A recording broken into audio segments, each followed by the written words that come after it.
COVID-19 is another communicable disease that the first responders are facing today. COVID-19 causing a little bit more hype because of the pandemic and the extra precautions that we need to take on a regular basis.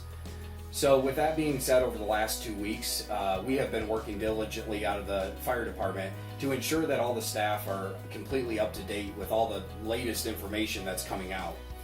Each and every day we find that we learn something new, whether that be on the federal level or on the state level. In order to keep up with all this information, we've had to transition the training room at the fire department into a command center. The command center is able to monitor all this information that comes out from the International Association of Fire Chiefs, but also from other dashboards throughout the entire United States. This helps us keep up with the information from our medical directors, as we've already seen 2 protocols that have been updated more than once.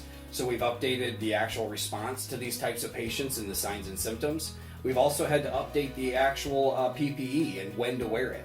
So when we first started, first responders were initially only wearing the PPE at the times that the dispatcher was getting a positive screen, is what we call it, out of the questions that were asked, to now where we have to wear them on every single patient. In an effort to protect you and us, this is going to be our first level of PPE, or protective personal equipment, that we'll be wearing. So you'll oftentimes see us always wearing this equipment. Obviously there's a set of goggles. They have side protection. This is to protect from any droplets coming in contact with the eyes. Also, we're wearing a special kind of respirator. It's not your normal surgical mask. It's called an N95. It's just simply a tighter filter, so it can't let certain kinds of viruses come through. And of course, as always, we have our gloves. That's just standard. So now you can see we simply added a gown, an added layer of protection. The gown will only be used in the event that more droplets are being generated, typically from a nebulizer treatment or from anything that has to do with the airway. So don't be alarmed if you do see those individuals driving the ambulance wearing an N95 mask or goggles. It's just our new norm at this time. COVID-19 is new for all of us. So over the last 2 weeks, we've been trying to do the social distancing ourselves at the fire department.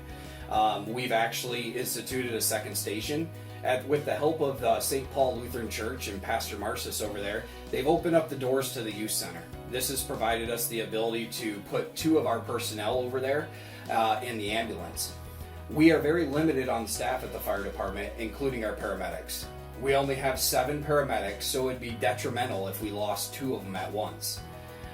So with that being said, we're able to team up in teams of 2, where myself and Assistant Chief Fry have been working out of the command center, and we've had a paramedic and an EMT at either location.